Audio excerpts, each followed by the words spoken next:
This channel does not promote any violent, harmful, or illegal activities. All content provided by this channel is meant for an educational purpose only. ওপার বাংলার খবরের পর এবার এপার বাংলার খবর। প্রথমবার রাজ্যের কোনো সমবায় ব্যাংকের ভোটে মোতায়েন থাকবে কেন্দ্রীয় বাহিনী। কাঁথির সমবায় ব্যাংকের ভোট নিয়ে নজিরবিহীন নির্দেশ দিয়েছে দেশের সর্বোচ্চ আদালত। গতকালই তমলুকের সমবায় ভোট হিংসায় নন্দীগ্রামে তৃণমূল কর্মী খুন হয়েছেন, যা নিয়ে চরমে রাজনৈতিক তরজা। তারই জের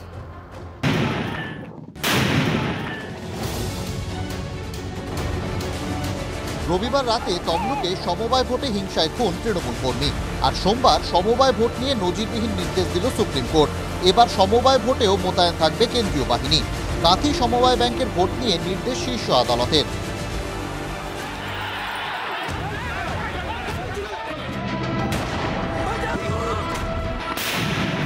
বাংলায় ভোট মানেই অশান্তি, সে লোকসভা বিধানসভা ভোটই হোক আর সমবায় সমিতির ভোটই হোক। রবিবারই তমলুকের সমবায় ভোট ঘিরে উত্তপ্ত হয়ে ওঠে কোলাঘাট, নন্দীগ্রাম, পাঁশকুড়া। চলে তুমুল বোমাবাজি। ভোট কেন্দ্রের 200 মিটারের মধ্যেই পড়ে মুহুর্মুহু বোমা। আর তার কয়েক ঘন্টা পর নন্দীগ্রামের জলপাই গ্রামে হামলা চালানোর অভিযোগ। তৃণমূল কর্মীদের বাড়িতে ঢুকে ধারালো অস্ত্রের কোপ মারার অভিযোগ বিজেপি সমর্থকদের বিরুদ্ধে। তাতেই এক তৃণমূল কর্মীর মৃত্যু হয়। আশঙ্কাজনক অবস্থায় হাসপাতালে ভর্তি আরও এক।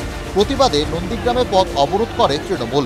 রেজাল্ট বাড়ানোর পর সারা রাত জুড়ে নন্দীগ্রাম ব্লকের বিভিন্ন অঞ্চলের বিভিন্ন বুথে তৃণমূল কংগ্রেস করার অপরাধে এরা অমানসিক এবং পাশবিক অত্যাচার করে। সেই অত্যাচারের শিকার হয়েছে 7 নম্বর জালপাই আমাদের যিনি বুথ সভাপতি রয়েছেন।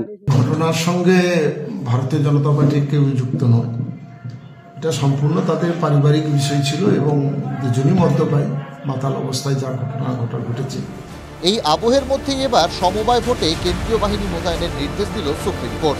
15ই ডিসেম্বর কাঁথি সমবায় ব্যাংকের ভোট। 5টি ভোট গ্রহণ কেন্দ্রে আইন শৃঙ্খলা পরিস্থিতির অবনতির সম্ভাবনা রয়েছে। সেই আশঙ্কা প্রকাশ করে সুপ্রিম কোর্টে মামলা হয়। তার প্রেক্ষিতেই 5টি কেন্দ্রেই কেন্দ্রীয় বাহিনী মোতায়েনের নির্দেশ দিয়েছে শীর্ষ আদালত। হিংসার ঘটনা ঘটলে ভোট বাতিলেরও হুঁশিয়ারি দিয়েছে সুপ্রিম কোর্ট। সব ভোট গ্রহণ কেন্দ্রে সিসি ক্যামেরা বসানোরও নির্দেশ।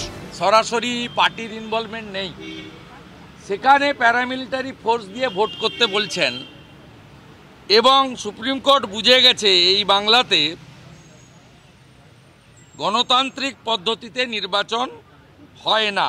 তৃণমূল কংগ্রেস জনগণের সঙ্গে আছে, জনগণ তৃণমূলের সঙ্গে আছে। ফলে ওইসব কেন্দ্রীয় বাহিনী টাইনি যেখানেই থাকুক, জিতবে কারা? তৃণমূল কংগ্রেস। সমবায় ভোটে কেন্দ্রীয় বাহিনী মোতায়েনের পরও কি বাংলার ভোটে হিংসার সংস্কৃতি বদলাবে? জ্যোতির্ময় কর্মকার ও কনিষ্ক মাইতির রিপোর্ট, TV9 বাংলা।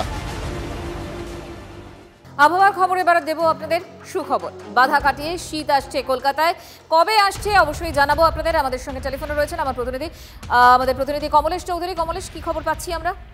দেখো, সপ্তাহের শেষেই মোটামুটি শুক্র, শনি, রবি এর মধ্যে কলকাতার তাপমাত্রা 15 ডিগ্রি সেলসিয়াসের নিচে নেমে যাবে, এরকমই সুখবর শুনিয়েছে আবহাওয়া দপ্তর। তার কারণ এই যে এখন এই মুহূর্তে একটা পশ্চিমী ঝঞ্ঝা রয়েছে, যার প্রভাবে মেঘলা আকাশ, কোথাও কোথাও বৃষ্টি হচ্ছে। এই পশ্চিমী ঝঞ্ঝা দ্রুত সরে যাবে এবং যে নিম্নচাপটা রয়েছে তার প্রভাব আর থাকবে না। বুধবার থেকে রোদ ঝলমলে আবহাওয়া হয়ে যাবে।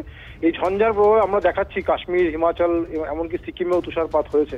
ফলে যখনই এই ঝঞ্ঝাটা কেটে যাবে, রোদ উঠবে, তখনই এই শুকনো ঠান্ডা উত্তরে হাওয়াটা ঢুকবে। ফলে তাপমাত্রা হু করে নামবে এবং জেলার দিকে সপ্তাহের শেষে তাপমাত্রা 10 ডিগ্রির নিচেও নেমে যাবে। ফলে বেশ একটা ভালো খবর সপ্তাহের শেষে আশা করা যাচ্ছে। মঞ্জিরা, ধন্যবাদ তোমায় কমলেশ। মুর্শিদাবাদে ফের বোমা বিস্ফোরণ। বোমার বলি সাকিরুল সরকার সহ 3। মৃত সাকিরুলের সঙ্গে পাচার যোগ। বিস্ফোরণের ঘটনার তদন্তে চাঞ্চল্যকর তথ্য। ঘটনাস্থল থেকে উদ্ধার সাদা পাউডার, সুতলি, শক্তিশালী বোমা বিস্ফোরণ। কোথা থেকে এলো বিস্ফোরক খতিয়ে দেখছেন তদন্তকারীরা। সূত্রের খবর, সাগরপাড়া খয়ের তলার বাসিন্দা মামুন মোল্লার বাড়িতে বোমা বাঁধার কাজ হচ্ছিল। আর সে সময় বিস্ফোরণে মৃত্যু হয় 3 জনের। বিস্ফোরণের তীব্রতায় ভেঙে পড়ে বাড়িও। এনআইএকে দিয়ে দিতে হবে। এনআইএ বলে দেবে যে ভোট ভিতরে ছিল না বাইরে ছিল। আর সেন্ট্রাল ফরেন্সিক থেকে আপনার ইনভেস্টিগেশন করলেই বেরিয়ে আসবে। নন্দীগ্রামের বোমা বিস্ফোরণ বলুন, বোমাবাজি বলুন, ডোমকলের বোমা বিস্ফোরণ বলুন, সব তো একই।